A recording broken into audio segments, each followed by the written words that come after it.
Boston Dynamics a publié une grande mise à jour d'Atlas. Le robot soulève maintenant un réfrigérateur chargé, gère les transferts de charge et bouge d'une façon impossible pour l'humain. En même temps, le Gion de Unitree répond à des commandes vocales en direct, tandis que Gatsby teste des robots humanoïdes comme aide ménager à la demande. Les humanoïdes ne se contentent plus d'être impressionnants. Ils commencent à travailler, alors parlons-en. Très bien, la grande nouveauté vient de Boston Dynamics, qui a montré comment Atlas a appris à soulever et transporter un mini-réfrigérateur lourd grâce à l'apprentissage par renforcement et à la simulation à grande échelle. Dans la démonstration, Atlas fait pivoter son torse à 180 degrés, s'accroupit, attrape le réfrigérateur, le soulève, le transporte à travers le laboratoire et l'apporte à un ingénieur assis à proximité. Au début, cela paraît presque étrange, parce qu'Atlas ne bouge pas comme un humain dans un costume de robot. Il se déplace comme une machine, avec une conception corporelle totalement différente. Le torse peut tourner d'une façon impossible pour un humain. Le robot peut avancer et reculer avec une assurance inhabituelle, et tout son corps se déplace autour de l'objet au lieu de simplement le saisir avec ses mains. Ce détail est tout l'intérêt. Boston Dynamics ne veut pas seulement prouver qu'Atlas peut ramasser un objet, mais aussi qu'il maîtrise le contrôle de tout son corps. Quand un humain soulève quelque chose de lourd et d'encombrant, il n'utilise pas seulement ses doigts, il s'appuie sur l'objet, il le cale avec ses bras, il ajuste ses jambes, il sent le poids se déplacer. Parfois, nous utilisons notre torse, nos genoux, nos épaules ou nos avant-bras sans même y penser. Boston Dynamics essaie de donner à Atlas ce même type d'intelligence physique. C'est pourquoi le mini-frigo constitue un test intelligent. Un frigo, ce n'est pas une petite boîte toute simple, c'est encombrant, peu maniable et lourd. Boston Dynamics affirme qu'Atlas a été entraîné avec des charges comprises entre 50 et 70 livres. Mais lors des tests réels, il a réussi à déplacer un frigo chargé pesant plus de 100 livres. C'est un grand bond, surtout car le poids dans le frigo n'était pas bien équilibré. Ils l'ont rempli d'objets pris au hasard dans le laboratoire, donc la masse pouvait bouger quand Atlas l'a transporté. Donc Atlas devait faire plus que simplement rejouer une animation bien lisse. Il devait s'adapter en se déplaçant. C'est là que la proprioception devient importante. Beaucoup de démonstrations de robots reposent sur les caméras. La vision est utile, mais un travail physique intense ne peut se baser uniquement sur l'observation d'un objet. Boston Dynamics affirme qu'Atlas utilise la conscience de son corps pour comprendre équilibre, prise, résistance, poids et position. Le robot ne se contente pas d'observer le réfrigérateur. Il ressent également comment le réfrigérateur affecte son corps. Cela rend la tâche beaucoup plus difficile, mais aussi beaucoup plus réaliste. Dans une usine ou un entrepôt, les objets ne seront pas toujours placés dans la position idéale. Les sols auront divers niveaux de friction, les charges pourront bouger. La prise peut changer, le robot peut être heurté ou perturbé, donc Atlas doit gérer l'incertitude physique, pas seulement l'incertitude visuelle. Maintenant, la façon dont Boston Dynamics a entraîné ce comportement est l'un des aspects les plus intéressants. Ils ont commencé avec une trajectoire de référence, qui peut être une démonstration téléopérée, une animation ou un objectif plus abstrait. Pour la tâche du réfrigérateur, ils ont commencé avec une simple animation. Ils ont ensuite entraîné Atlas via l'apprentissage par renforcement. En gros, le robot a répété le mouvement encore et encore en simulation, et il était récompensé lorsqu'il faisait les bonnes actions. Garder l'objet en place, maintenir la prise, rester en équilibre, garder le réfrigérateur dans la bonne position et orientation, et terminer la tâche même lorsque des perturbations étaient ajoutées. Ensuite, on change complètement d'échelle. Boston Dynamics dit qu'Atlas a pratiqué les mouvements pendant des millions d'heures en simulation, exécutés en parallèle sur des GPU. Lors de cet entraînement, ils ont utilisé la randomisation des paramètres, donc le robot n'a pas été entraîné dans un seul monde virtuel parfait. Ils ont modifié le poids du réfrigérateur, la position du réfrigérateur, la friction du sol, le niveau d'adhérence et même de petites variations dans la puissance des moteurs. Tout cela rend le comportement final plus robuste car le robot apprend à s'adapter à de nombreuses versions de la même tâche. Voici le vrai test. Quand la stratégie de contrôle marche en simulation, les ingénieurs la passent sur Atlas, la testent, recueillent des données réelles et s'en servent pour améliorer la version suivante. Boston Dynamics décrit cela comme une mentalité construire, casser, réparer, désormais reliée à une chaîne d'entraînement d'IA moderne. Cela nous conduit à l'une des affirmations techniques majeures de la mise à jour. Boston Dynamics indique que le nouvel Atlas a un faible écart entre simulation et réalité. Cela paraît être un terme ennuyeux en robotique, mais il est crucial. L'IA automatise la création de contenu, la recherche et des flux de travail entiers, mais beaucoup investissent encore manuellement. Ils surveillent l'actualité, suivent les tendances et décident rapidement. Et cela aide à expliquer pourquoi des études montrent que 66% des investisseurs regrettent au moins une décision d'investissement. C'est pourquoi Mintos a attiré mon attention. Cela vous offre une façon différente d'investir avec Mintos, au lieu d'essayer de prédire ce qu'une action pourrait faire ensuite. Vous pouvez investir dans des prêts et toucher des intérêts. Le rendement est fixé à l'avance, les paiements pouvant être quotidiens. En tant que revenu passif, vous pouvez filtrer par rendement, risque, horizon temporel, pays et devise. Pour une configuration plus automatisée, Mintos propose aussi des portefeuilles automatisés.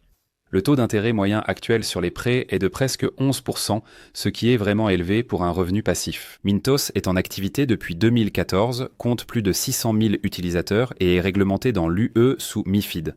Actuellement, en venant via notre chaîne, recevez un bonus exclusif pouvant aller jusqu'à 350 € pour un investissement à partir de 500 €.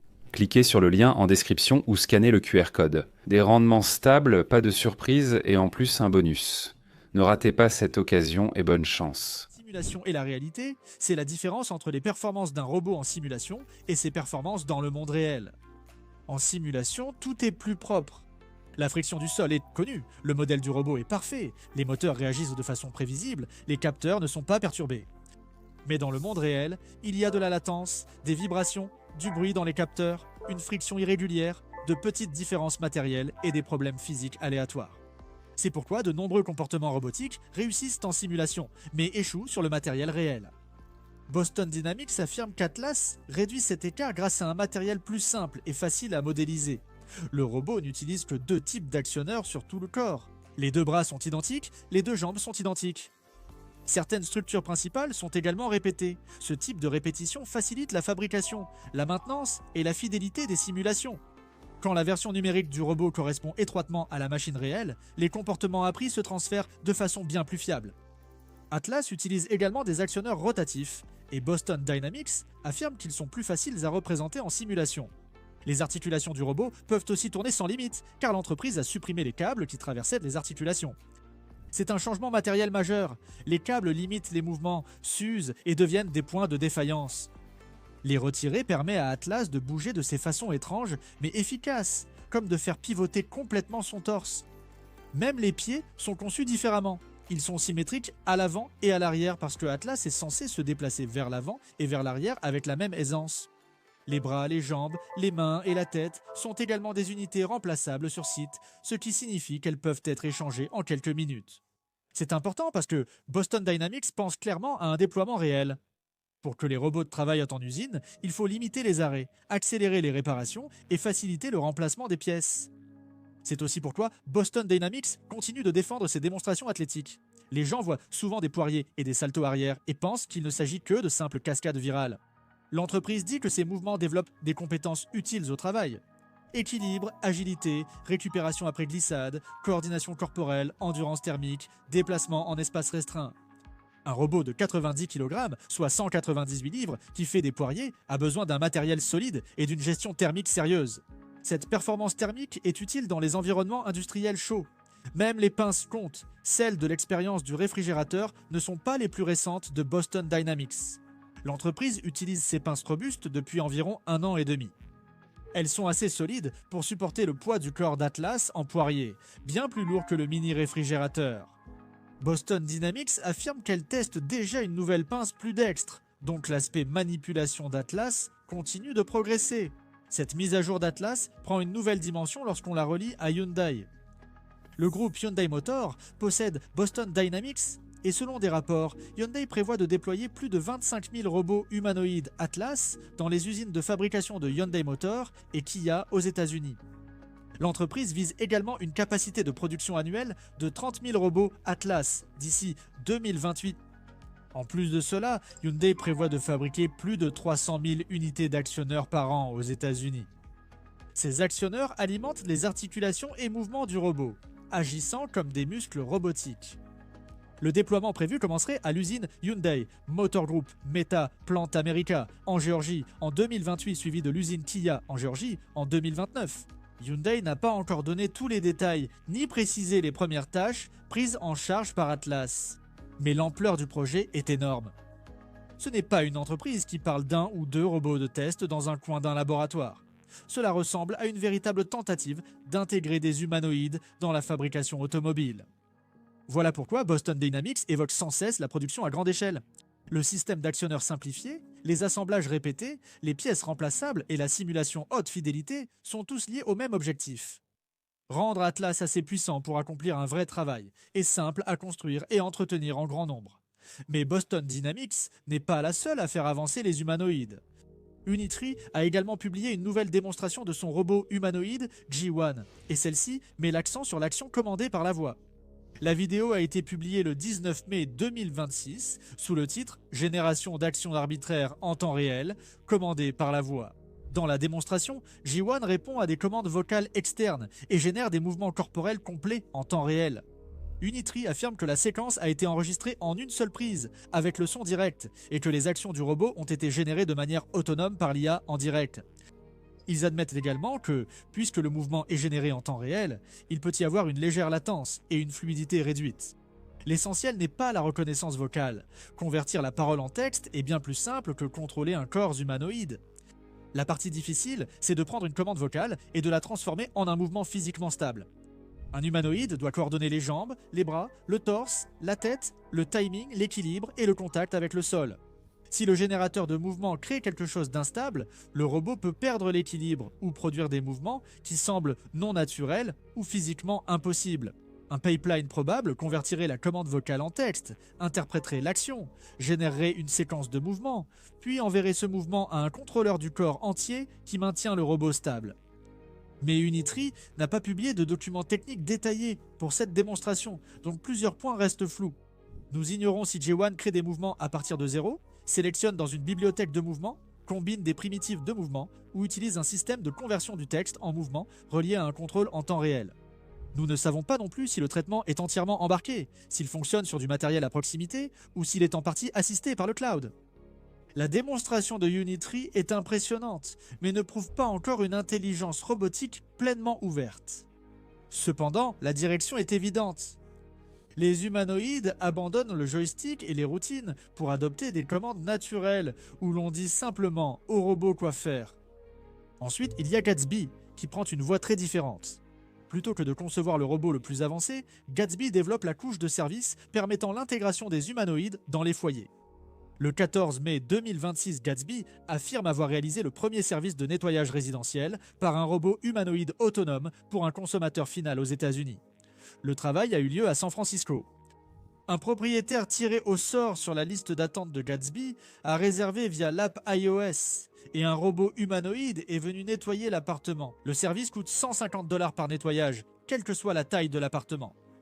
C'est important parce que Gatsby n'essaie pas de vendre aux gens un robot à plus de 20 000 $ à garder dans un placard. Au lieu de cela, il veut créer quelque chose qui ressemble davantage à un modèle de type Uber pour les robots humanoïdes. Vous n'achetez pas le robot, vous réservez la prestation. L'entreprise a été fondée en janvier 2026 par Aaron Frischberg au sein de la société mère West Egg Labs.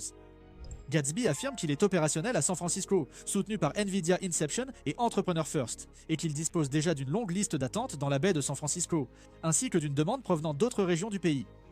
Le nettoyage est un bon premier marché, parce que presque tout le monde comprend le problème.